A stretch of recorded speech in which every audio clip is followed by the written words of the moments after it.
نحمده ونصلي ونسلم على رسوله الكريم أما بعد فأعوذ بالله من الشيطان الرجيم بسم الله الرحمن الرحيم فمن أظلم ممن كذب على الله وكذب بالصدق إذ جاءه أليس في جهنم مثوى للكافرين والذي جاء بالصدق وصدق به أولئك هم المتقون لهم ما يشاءون عند ربهم ذلك جزاء المحسنين ليكفر الله عنهم أسوأ الذي عملوا ويجزيهم أجرهم بأحسن الذي كانوا يعملون أليس الله بكاف عبده ويخوفونك بالذين من دونه ومن يضلل الله فما له من هاد ومن يهد الله فما له من مضل أليس الله بعزيز ذي انتقام ولئن سألتهم من خلق السماوات والأرض ليقولن الله قل أفرأيتم ما تدعون من دون الله إن أرادني الله بضر هل هن كاشفات ضره أو أرادني برحمة هل هن ممسكات رحمتي قل حسبي الله عليه يتوكل المتوكلون قل يا قوم اعملوا على مكانتكم إني عامل فسوف تعلمون من يأتيه عذاب يخزيه ويحل عليه عذاب مقيم إنا أنزلنا عليك الكتاب للناس بالحق فمن اهتدى فلنفسه ومن ضل فإنما يضل عليها وما أنت عليهم بوکیل۔ صدق اللہ العظیم۔ یہ سورۃ الزمر کا چوتھا رکوع ہے۔ اس سورہ مبارکہ میں جیسے کہ ابتدا میں بات ہوئی تھی کہ اللہ سبحانہ و تعالی نے دو قسم کے زمروں اور جماعتوں کا تذکرہ کیا ہے، ایک زمرۃ المتقین اور دوسری زمرۃ الکافرین۔ اللہ سبحانہ و تعالی نے قرآن مجید کی سورہ مبارکہ میں مختلف جگہوں پر مختلف رکوعوں میں ان دونوں جماعتوں کے صفات اور رویے وہ بار بار ذکر کی ہیں۔ یہاں پر بھی اللہ سبحانہ و تعالی سب سے پہلے زمرۃ الکافرین کا تذکرہ کرتے ہوئے فرماتے ہیں کہ اس سے بڑا ظالم کون ہے جو اللہ پر جھوٹ بولتا ہے، اللہ کی طرف غلط بیانی کی نسبت کرتا ہے، افتراء پردازی کرتا ہے اللہ پر۔ ظاہر ہے اس سے بڑا جری، اس سے بڑا ظالم، اس سے بڑا جو بھی اس کے لیے لفظ بولا جائے بڑھ کر کوئی نہیں ہے کہ اللہ جو اس کا مالک ہے، خالق ہے، اس کی نسبت وہ غلط باتیں اللہ کی طرف منسوب کرتا ہے۔ مثلا جیسے قرآن مجید نے پیچھے اس بات کو بیان کیا کہ کافر لوگ کہتے تھے کہ یہ جن کی ہم خدا پرستش کر رہے ہیں نا اللہ کو چھوڑ کر ان بتوں کی، تو اللہ یہی چاہتا ہے۔ یا اسی طرح پیچھے سورہ یاسین میں گزرا ہے کہ ہم جو ان ضرورت مندوں، غریبوں، مسکینوں پر خرچ نہیں کرتے، آپ کہتے ہیں ان پر خرچ کریں، تو اللہ ہی نہیں چاہتا کہ ہم ان پر خرچ کریں۔ اگر اللہ چاہتا تو وہ خود بھی ان کو کھلا سکتا تھا، ان کی غربت دور کر سکتا تھا، اللہ ہی نہیں چاہتا۔ یعنی گویا اللہ کی طرف ان باتوں کی نسبت کر رہے ہیں کہ اللہ نہیں چاہتا کہ غریب آدمی غریب ہی رہے، مظلوم آدمی اس پر اور ظلم ہوتا رہے، اللہ یہی چاہتا ہے۔ یا جو ہم اس طرح کفر و شرک کر رہے ہیں یہ اللہ کی منشا ہے، جی ہم جو نبی پاک صلی اللہ علیہ وسلم کی تعلیمات کو نہیں قبول کر رہے یہ اللہ چاہتا ہے۔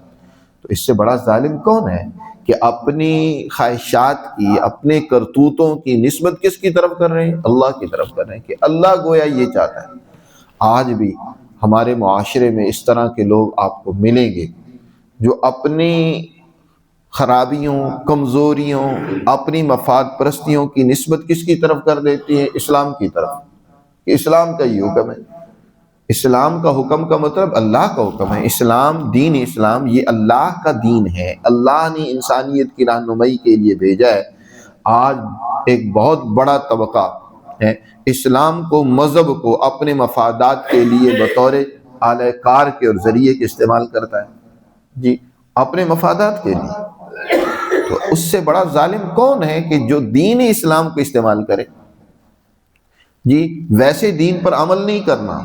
دین کے مطابق اپنے آپ کو نہیں ڈھالنا، لیکن جب کہیں اور جہاں بھی ضرورت پڑتی ہے تو دین اسلام کو بنیاد بنا کر انسانیت کو گمراہ کرنے، اپنے مفادات حاصل کرنے کے لیے پیش ہوتے۔ آپ اپنے حکمرانوں کا طریقہ کار دیکھ لیں، آپ اپنے مذہبی لیڈروں اور رہنما سب نہیں، اس میں جو ایسے دین اسلام کو استعمال کرتے ہیں اپنے مفادات کے لیے، ان کی حالت کو دیکھ لیں،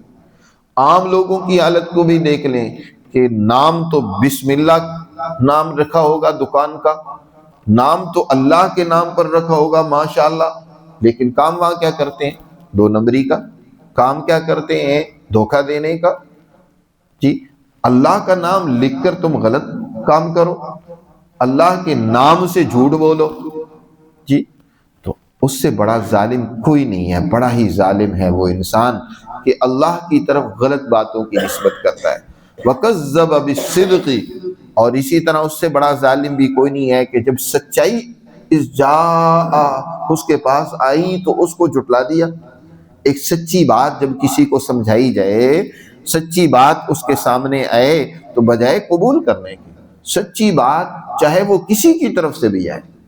تم سچے اگر ہو، سچائی کے دل دادا ہو، متلاشی ہو، تو تمہیں تو بڑی خوشی کے ساتھ اس سچائی کو قبول کرنا چاہیے۔ لیکن جب ان کے پاس اللہ کے یہ سچے پیغمبر جناب رسول اللہ صلی اللہ علیہ وسلم اللہ کا سچا پیغام لے کر آئے، تعلیمات لے کر آئے، تو بجائے اپنے نبی صلی اللہ علیہ وسلم کی تعلیمات کو قبول کرنے کے، اس پر عمل کرنے کی، ان کی تکذیب کر دی، ان تعلیمات کو جھٹلایا، اس پیغمبر کو جھٹلایا۔ اس سے بڑا ظالم کون ہوگا؟ ویسے تو اللہ کے بندے ہیں، ویسے تو کہتے ہیں کہ ہمارا مالک خالق اللہ ہے، لیکن کام یہ ہے کہ اس کی مانتے نہیں ہیں۔ اس غلام کا کیا حال ہوگا جس کو مالک ایک حکم دیتا ہے، جسے مالک ایک کام اس کے سپرد کرتا ہے، ذمہ لگاتا ہے، وہ اس کو کرنے کے لیے تیار نہیں ہے، ویسے رٹا لگائے جا رہا ہے کہ میں تیرا بندہ ہوں، میں تیرا بندہ ہوں، تو میرا مالک اور خالق ہے، میں تیرا بندہ ہوں، اس کا رٹا تو لگائے جا رہا ہے لیکن کام وہ نہیں کرتا۔ ظالم انسان ہے، ایسے غلام کو کون پسند کرتا ہے؟ فرمایا وَكَذَّبَ بِالصِّدْقِ إِذْ جَاءَ، کہ جب ان کے پاس وہ سچائی آئی تو اس کو بھی جھٹلا دیا۔ ایسے کافروں کا ٹھکانہ جہنم نہ ہو تو اور کیا ہو؟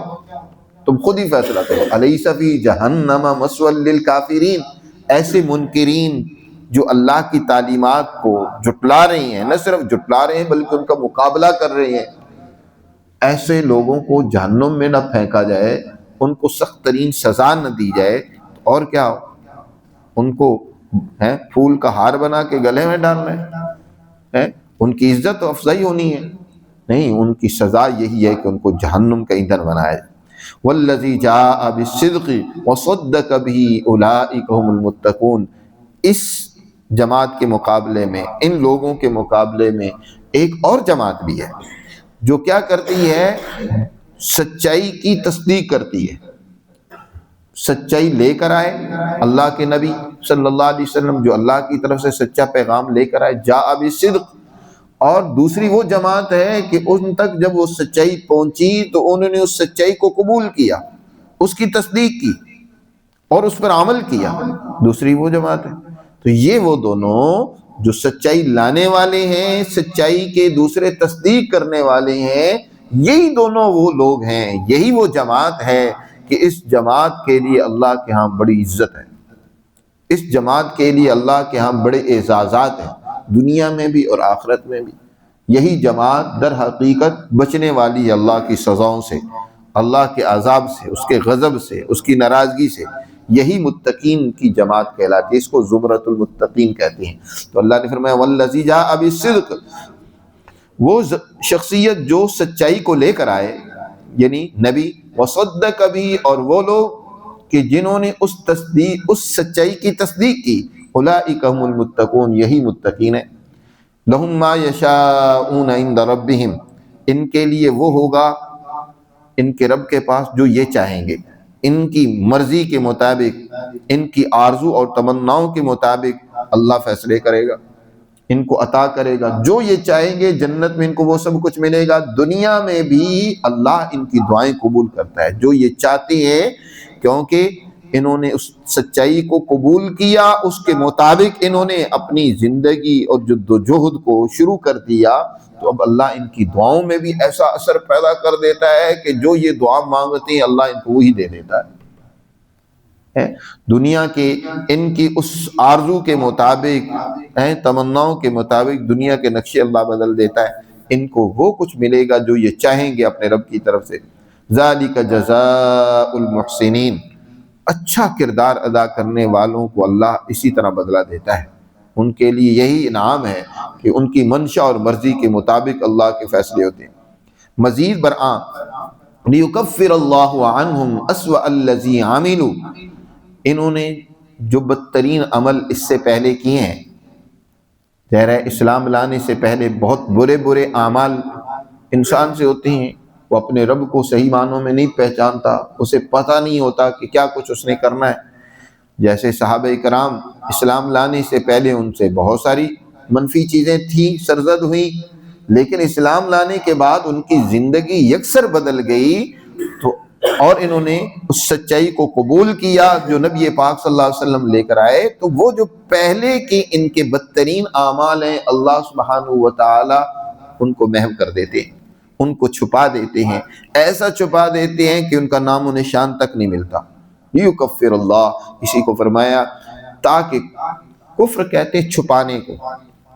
جی تغطیت الشیء کو کفر کہا جاتا ہے، ایک حقیقت کو، سچائی کو چھپا لینا۔ تو کفر کافر کے لیے بھی بولا گیا، یہاں کفر کی نسبت جو اس طرف کی گئی ہے کہ اللہ کفر کرتا ہے، یعنی ان کی ان برائیوں کو، اسوأ الذی، ان کے بدترین اعمال کو اللہ چھپا دیتا ہے، ایسے چھپا دیتا ہے کہ وہ نہیں ملتے، ان کے نام و نشان نہیں۔ الذی عملوا، جو اسلام سے پہلے ان سے ہوئے تھے،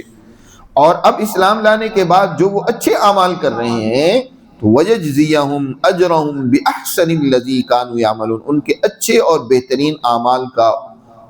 ان کو اللہ اجر دے گا، بدلہ دے گا، کانوا یعملون، جو وہ کر رہے تھے۔ جی کتنا مالک مہربان ہے کہ ایک انسان ساری زندگی خرابی کرتا ہے، برائی کرتا ہے، لیکن وہ آخر زندگی میں بھی سچا مخلص بندہ بن کر اللہ کے حضور توبہ کرتا ہے، اپنی غلطیوں کی معافی مانگتا ہے۔ وہ مالک کتنا بڑا مہربان ہے کہ اس زندگی کے سارے اعمال پر قلم پھیر دیتا ہے، ان ساری زندگی کی برائیوں اور خرابیوں کو محو کر دیتا ہے۔ جی یہ اس مالک کی بڑی مہربانی ہے۔ اسی کو فرمایا کہ اللہ ایسے لوگوں کی برائیوں کو تو دور کرتا ہے اور ان کے لیے اچھائی جو کا اجر ہے وہ اللہ ان کو ضرور عطا کرے گا۔ الیس اللہ بکاف عبدا، بتاؤ کیا اللہ اپنے اس بندے کو کسی اور کے در پہ جانے دے گا، کسی اور کا محتاج بنائے گا؟ کیا اس کے لیے اللہ کافی نہیں ہے؟ اس کی ضرورتیں، اس کی خواہش، اس کی تمنائیں، اس کی آرزویں، اس کی جد و جہد کو پورا کرنے کے لیے اللہ کافی نہیں ہے؟ اللہ کے علاوہ کیا کسی اور طاقت و قوت کی ضرورت ہے؟ الیس اللہ بکاف عبدا، کیا نہیں ہے اللہ اپنے بندے کے لیے کافی؟ حضور صلی اللہ علیہ وسلم کو مکہ کے مشرک ڈراتے تھے، بلکہ ہر پیغمبر کے لیے قرآن نے تذکرہ کی ہے کہ وہ جو مشرک ہو، اس وقت کے ظالم مشرک کافر لوگ ہوتے تھے، وہ اپنے انبیاء کو، اولو العزم لوگوں کو وہ ڈراتے تھے۔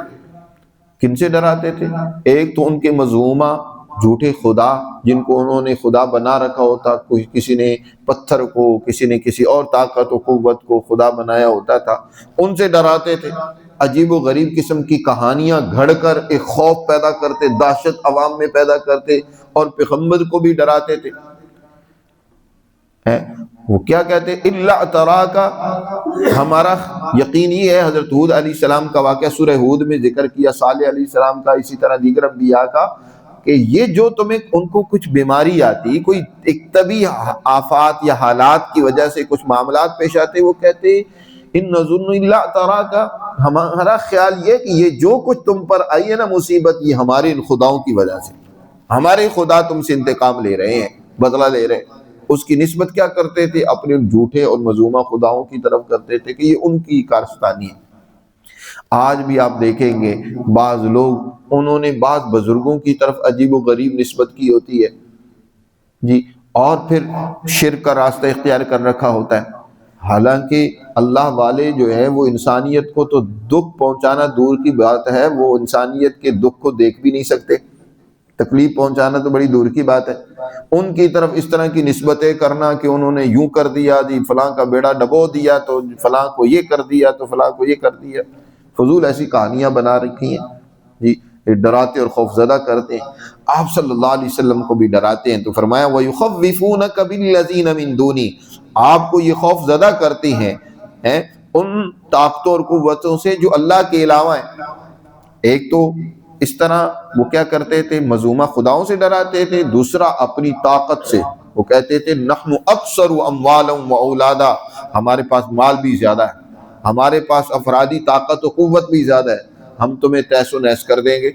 اپنی طاقت سے ڈراتے تھے، ہمارے پاس طاقت و قوت زیادہ ہے، تمہاری یہ جماعت کمزور، یہ تمہارا ساتھ زیادہ نہیں دے سکے گی۔ اپنی شان سے، اپنی طاقت و قوت سے ڈراتے تھے۔ تو کیا ان کی طاقت و قوت اللہ کے مقابلے میں زیادہ ہے؟ الیس اللہ بکاف عبدا۔ آج بھی لوگ دنیا کی ان طاقتوں اور قوتوں سے ڈرتے ہیں، اللہ سے نہیں ڈرتے، اللہ کے قوانین اور احکامات کو توڑتے ہیں۔ کوئی امریکہ سے ڈر رہا ہے، کوئی کسی اور قوت اور طاقت سے خوف زدہ ہے۔ اللہ کا ڈر اور خوف، حضور نبی کریم صلی اللہ علیہ وسلم نے ارشاد فرمایا، حضرت عبداللہ ابن عباس سے روایت ہے، فرمایا من احب ان یکون آپ صلی اللہ علیہ وسلم نے ارشاد فرمایا جو انسان یہ چاہتا ہے کہ وہ جو ہے سب سے زیادہ جو ہے وہ اللہ کا پسندیدہ بندہ بن جائے، اس کے مسائل حل ہوں، تو اسے چاہیے کہ وہ صرف اللہ سے ڈرے، کسی اور سے نہ ڈرے۔ اکرم الناس جو چاہتے ہیں، من احب ان یکون اکرم الناس فلیتق اللہ، جو زیادہ معزز بننا چاہتا ہے، وہ چاہتا ہے کہ میری عزت ہو، میرا اکرام ہو، میرے کام اور میرے امور صحیح طریقے سے سر انجام پائیں، تو اس کے دل میں اللہ کا صرف ڈر ہونا چاہیے۔ اور اسی طرح جو چاہتا ہے کہ اس کی طاقت و قوت سب سے زیادہ ہو، من احب ان یکون اقوی الناس، سب سے زیادہ طاقتور ہو، تو فلیتوکل علی اللہ، اسے اللہ پر ہی اعتماد کرنا چاہیے، اللہ پر ہی بھروسہ کرنا چاہیے، اللہ کے سوا کسی پر بھروسہ نہ کرے۔ من احب ان یکون اغنی الناس، جو یہ چاہتا ہے کہ وہ سب سے زیادہ مالدار ہو، دولت اس کے پاس سب سے زیادہ ہو، تو فرمایا اسے چاہیے کہ فلیکن اوسک مما فی ید اللہ، کہ جو اللہ کے پاس ہے اس پر اس کا اعتماد زیادہ ہو بنسبت اس کے جو اس کے پاس ہے۔ اپنے پاس اس کو مال و دولت ہے، اس پر اتنا اعتماد نہیں ہونا چاہیے، سب سے زیادہ اس کو اعتماد اور بھروسہ اللہ کی ان فیصلوں، احکامات اور وعدوں پر ہونا چاہیے جو اللہ نے وعدے کیے ہیں کہ اللہ ان کو یہ نعمتیں دے گا، یہ عزتیں دے گا۔ تو فرمایا اللہ اپنے اس بندے کے لیے کافی ہے۔ وَمَن يُضْلِلِ اللَّهُ فَمَا لَهُ مِنْ هَادٍ، اور جس کو اللہ گمراہ کر دے، جی جس کو اللہ گمراہ گردان دے تو پھر اسے کوئی نہیں ہے جو ہدایت دینے والا ہو، اور اللہ گمراہ اسے ہی کرتا ہے، یاد رکھیں، جو گمراہی کے راستے کو اختیار کرتا ہے، اللہ کے قانون کو جو توڑتا ہے، کیونکہ اللہ نے دوسری جگہ اس بات کو واضح کر دی ہے کہ اللہ ہدایت اسی دیتا ہے جو ہدایت کا راستہ تلاش کرتا ہے، اس کی جدوجہد کرتا ہے، اور جو گمراہی کے راستے کو اختیار کرتا ہے تو پھر اللہ اس کو بھی چھوڑ دیتے ہیں۔ اس دنیا کو دار الامتحان کہا جاتا ہے۔ امتحان گاہ میں ایک طالب علم امتحان دینے کے لیے غلط لکھنا چاہتا ہے نا، تو ممتحن جو اس کی ضرورت ہوتی ہے، قلم، دوا، سیاہی، اسے جو چیز چاہیے وہ اس کو فراہم کرے گا۔ اسے کوئی شیٹ چاہیے لکھنے کے لیے، وہ دیکھ بھی رہا ہے کہ یہ غلط لکھ رہا ہے، لیکن وہ اسے روکے گا نہیں، بلکہ اس کی مدد کرے گا کہ لو بھائی شیٹ چاہیے، مزید لکھنا ہے، لکھ لو، سیاہی ختم ہو گئی ہے، تمہارے پاس پین نہیں ہے، چلو یہ لے لو، لکھو۔ اسے روکے گا نہیں، لکھو، اس کی مدد کرے گا۔ اسی طرح یہ دنیا دار الامتحان اور دار العمل ہے، یہاں کوئی غلط راستہ اختیار کرتا ہے تو اللہ اس کو بھی نہیں روکتا، اس کو بھی چھوٹ دیتا ہے کہ کر لو اور کر لو، اس کی بھی مدد کرتا ہے۔ اور جو ہدایت کا راستہ، کامیابی کا راستہ اختیار کرنا چاہتا ہے تو اللہ اس کی بھی مدد کرتا ہے کہ ٹھیک ہے لکھو، لیکن اللہ پسند کرتا ہے، خوش ہوتا ہے کہ یہ بندہ صحیح کام کر رہا ہے۔ جیسے ممتحن دیکھ کر وہ جو غلط لکھ رہا ہوتا ہے اندر اسے کڑن تو ہوتی ہے کہ یار یہ غلط لکھ رہا ہے، لیکن وہ اسے روکتا نہیں ہے کیونکہ ایک قانون ہے، اس قانون کے تحت اس نے عمل کرنا ہے۔ تو اللہ سبحانہ و تعالیٰ نے اپنا قانون بنایا ہے کہ اس دنیا میں جو انسان گمراہی کا راستہ اختیار کرتا ہے تو اللہ اس کی بھی مدد کرتے ہیں، اور جو ہدایت کا راستہ اختیار کرتا ہے تو وَمَن يَهْدِ اللَّهُ فَمَا لَهُ مِن مُضِلٍّ، اور پھر جو اللہ اپنے قانون کے تحت جسے ہدایت دے دے تو پھر اسے کوئی گمراہ کرنے والا نہیں ہے۔ الیس اللہ بعزیز ذی انتقام، تو کیا اللہ زبردست انتقام اور بدلہ لینے والا نہیں ہے؟ یہ ڈراتے ہیں آپ کو اللہ کے علاوہ دوسری طاقتوں اور قوتوں سے، ان سے ذرا سوالات تو کرو، پوچھو تو صحیح۔ وَلَئِن سَأَلْتَهُمْ، اگر آپ ان سے پوچھیں من خلق السماوات والارض، آسمان و زمین کا خالق کون ہے؟ کس نے اس کائنات کو بنایا ہے؟ جی آسمان و زمین کا ذکر کر کے مراد ساری کائنات ہے، جس میں بشمول انسان بھی، کہ تم سب کو اس ساری کائنات کو، آسمان و زمین کا خالق کون ہے؟ یقیناً یہ کہیں گے لَيَقُولُنَّ اللَّهُ، کہ وہ اللہ ہی کی ذات ہے۔ تو پھر بتاؤ قُلْ أَفَرَأَيْتُم مَّا تَدْعُونَ مِن دُونِ اللَّهِ، پھر دوسرا سوال اور ان سے پوچھو، افرأیتم، ذرا سوچ کر بتلاؤ کہ ما تدعون من دون اللہ، اللہ کے سوا جن طاقتوں اور قوتوں کو تم پکارتے ہو، اگر اللہ ان ارادنی اللہ بضر، اگر اللہ تکلیف مجھے پہنچانا چاہے، مجھے کوئی نقصان پہنچانا چاہے، تو کیا حل ہن کاشفات ضرہ، یہ طاقتیں اور قوتیں اللہ کے اس فیصلے کو روک سکتی ہیں، اس کو دور کر سکتی ہیں؟ اللہ نے فیصلہ کیا کسی بندے کے لیے کہ اسے یہ نقصان پہنچنا چاہیے۔ حضرت ابن عباس رضی اللہ تعالیٰ عنہ فرماتے ہیں نبی کریم صلی اللہ علیہ وسلم نے ارشاد فرمایا، اے ابن عباس وَلَوْ اجْتَمَعَ النَّاسُ عَلَىٰ أَن يَنْفَعُوكَ بِشَيْءٍ لَّن يَنْفَعُوكَ بِشَيْءٍ إِلَّا قَدْ كَتَبَ اللَّهُ لَكَ، اگر سارے لوگ اکٹھے ہو کر تمہیں کوئی نفع پہنچانا چاہیں اور اللہ نہ چاہے تو تیرا کچھ بھی فائدہ نہیں کر سکتے۔ اور وَلَوْ اجْتَمَعُ النَّاسُ عَلَىٰ أَن يَضُرُّوكَ بِشَيْءٍ لَّن يَضُرُّوكَ بِشَيْءٍ إِلَّا قَدْ كَتَبَ اللَّهُ لَكَ، اگر سب مل کر تمہیں نقصان اور ضرر پہنچانا چاہیں تو اتنا ہی پہنچا سکیں گے جتنا اللہ نے تمہارے لیے نقصان پہنچنا لکھ دیا ہے، اس کے علاوہ یہ نقصان تمہیں نہیں پہنچا سکتے۔ نفع بھی وہی ملے گا جو اللہ چاہتا ہے، یہ نہیں اس کے علاوہ کوئی نفع پہنچا سکتے، نقصان بھی نہیں پہنچا سکتے۔ یہی بات فرمایا ان سے پوچھئے کہ اللہ کے علاوہ جتنی طاقتیں قوتیں ہیں، اگر میرا اللہ نقصان پہنچانا چاہے مجھے تو کیا اس نقصان کو یہ دور کر سکتے ہیں؟ حل ہن کاشفات ضرہ او ارادنی برحمت، یا میرا رب کوئی رحمت اور فضل اور مہربانی مجھ پر کرنا چاہے تو حل ہن ممسکات رحمتی، تو کیا اللہ کی رحمت کو یہ روک سکتے ہیں؟ قل حسبی اللہ، آپ فرما دیجئے میرے لیے تو اللہ بس ہے، اللہ کافی ہے، بس میں تو کسی اور پر اعتماد اور سہارا نہیں کرتا۔ علیہ یتوکل المتوکلون، اسی ذات پر اعتماد کرنے والے اور بھروسہ کرنے والوں کو بھروسہ کرنا چاہیے، اللہ پر ہی اعتماد کریں۔ یہ اصل ایمان ہے۔ ایمان کی اصل اور بنیاد یہ ہے کہ مسلمان کا ہر حال میں کامل مکمل اعتماد اللہ پر، ہاں اسباب کو اختیار کرے، وہ بھی اس کے حکم کی بنیاد پر، کہ اس مالک کا حکم یہ ہے کہ ان اسباب کو اختیار کرنا ہے، لیکن ان اسباب کے نتیجے میں کامیابی نہیں، کامیابی تو اللہ کی طرف سے آئے گی۔ اعتماد اور بھروسہ ان اسباب پر نہیں ہونا چاہیے، اللہ پر ہونا چاہیے۔ اسباب کو تو اللہ کا حکم سمجھتے ہوئے انسان کو اپنانا اور اختیار کرنا ہے۔ قُلْ يَا قَوْمِ اعْمَلُوا عَلَىٰ مَكَانَتِكُمْ إِنِّي عَامِلٌ، اے پیغمبر فرما دیجئے کہ اے میری قوم، اعملوا ما شئتم، کہ تم اپنی جگہ جو کام کر رہے ہو نہ کرتے رہو، تم بھی کام کر رہے ہو اس سچی جماعت کو نقصان پہنچانے، ناکام کرنے کے لیے، تمہاری بھی بڑی کاوشیں ہیں، کرتے رہو جو تم کام کر رہے ہو۔ انی عامل، میں بھی کام کر رہا ہوں، میں بھی ایک جدوجہد کر رہا ہوں، میری کوشش بھی جاری ہے، دیکھتے ہیں۔ فسوف تعلمون،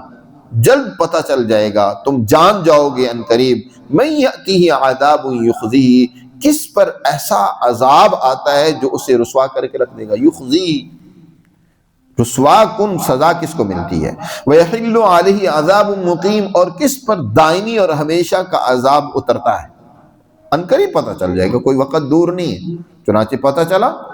بدر کے میدان میں واضح ہو گیا، جاء الحق وزہق الباطل،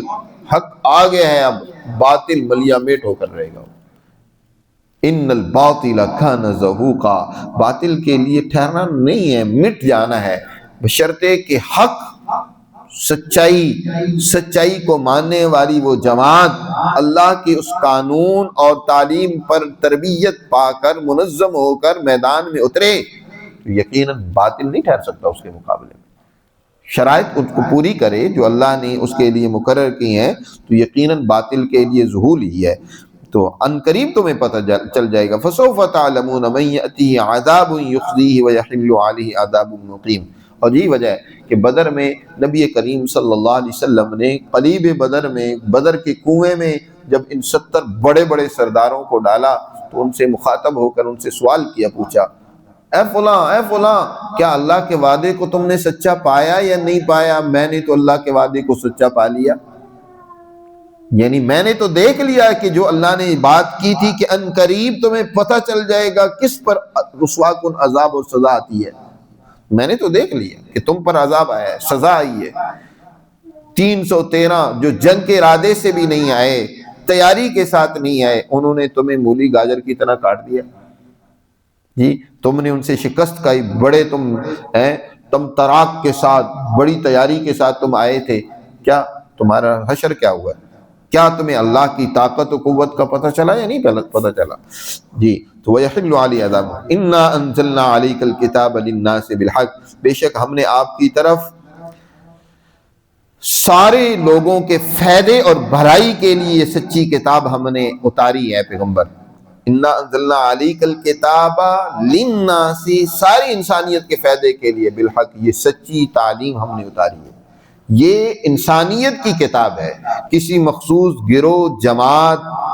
اور فرقے، جتھے کی نہیں، بلکہ ساری انسانیت کے لیے ہدایت نامہ ہے۔ اِنَّا أَنزَلْنَا إِلَيْكَ الْكِتَابَ لِلنَّاسِ، ساری انسانیت کے لیے، بالحق، فَمَنِ اهْتَدَىٰ فَلِنَفْسِهِ، اب جو اس حق اور سچی تعلیم سے رہنمائی لے گا تو فائدہ بھی اسی ہوگا، فَلِنَفْسِهِ، اور وَمَنْ ضَلَّ فَإِنَّمَا يَضِلُّ عَلَيْهَا، اور جس نے اس کو چھوڑا اور ایسے راستے کو اختیار کیا جو راستہ ہلاکت اور تباہی و بربادی کی طرف جا رہا ہے، یعنی راستہ گم کر دیا سچائی اور ہدایت کا، گمراہ ہو گیا،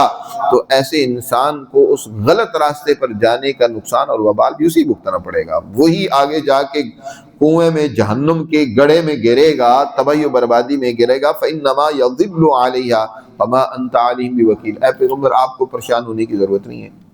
آپ ان کے وکیل نہیں ہیں،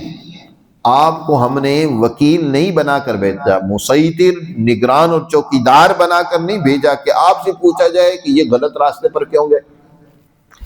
آپ سے پوچھا جائے انہوں نے ہدایت کو کیوں نہیں قبول کیا، آپ سے پوچھا جائے یہ باتیں انہوں نے کیوں کی ہیں، آپ وکیل نہیں ہیں۔ اس سے یہ بات بھی سمجھنا چاہیے، آج یہاں ہر جماعت، ہر دوسرا گروہ وہ اپنے آپ کو وکیل بنا کر پیش کرتا ہے کہ میں وکیل ہوں، کوئی اپنے آپ کو وکیل صحابہ کہتا ہے، کوئی اپنے آپ کو کچھ اور وکیل کے نام سے۔ بھائی وکالت کی نفی تو اللہ نے اپنے پیغمبر کے لیے بھی کی ہے کہ تم وکیل نہیں ہو، ذمہ داری تمہاری نہیں ہے، تمہاری ذمہ داری تو صرف اتنی ہے کہ تم نے اچھے انداز سے اللہ کے پیغام کو ان تک پہنچا دینا ہے، خلوص دل کے ساتھ، دل سوزی کے ساتھ، عمدہ سے عمدہ طریقے سے۔ ادع الی سبیل ربک بالحکمہ، حکمت کے انداز سے دوسرے کو دعوت دینا، اس تک پیغام پہنچانا، یہ آپ کی ذمہ داری ہے۔ نہیں مانتے تو نہ مانیں، ان کو منوانا آپ کی ذمہ داری نہیں ہے، ہم منوانے پر اتر آتے ہیں کہ نہیں ماننا ہے، اس کو ماننا ضروری ہے تمہارے لیے۔ بھائی نہیں کوئی مانتا تو چھوڑ دو، سمجھاؤ اچھے انداز سے، اپنی اولاد بھی اگر نہیں مانتی تو چھوڑ دو، تمہاری ذمہ داری تو اچھے انداز سے سمجھانا ہے، سمجھاتے رہو، اپنی ذمہ داری ادا کرتے رہو، لیکن نہیں مانتے تو آپ سے یہ نہیں پوچھا جائے گا کہ انہوں نے مانا کیوں نہیں ہے۔ منوانا آپ کی ذمہ داری نہیں، سمجھانا آپ کی ذمہ داری ہے۔ وکالت آپ کو نہیں دی گئی، آپ کے ذمے تو تبلیغ ہے، دعوت ہے، ابلاغ ہے اللہ کے پیغام کی، جی آپ کے ذمے تو یہ، ہاں جو مان لیتے ہیں ان کی مزید تربیت ہے، ان کو مزید ان کے اندر نکھار پیدا کرنا ہے، ان کی صلاحیتوں کو مزید بڑھانا ہے، جی تو فرمایا وما انت علیہم بوکیل، آپ ان کے وکیل نہیں ہیں، جی آپ کے ذمے تو صرف پیغام پہنچانا ہے۔ تو اس طریقے سے اللہ سبحانہ و تعالی نے بہت ہی عمدہ انداز میں زمرۃ الکافرین اور زمرۃ المتقین ان کی صفات کو واضح کیا اور بیان کیا ہے، اور اللہ نے اس بات کو بھی بیان کیا ہے کہ سچائی کو قبول کرنے والے آخرکار دنیا میں بھی اور آخرت میں بھی کامیاب ہوتے ہیں، وہی درست اور سیدھے راستے پر ہیں، اور اس کو جھٹلانے والے دنیا و آخرت میں ذلیل ہوتے ہیں۔ اللہ ہمیں سمجھ نصیب فرمائے اور اپنے احکامات پر عمل کی توفیق۔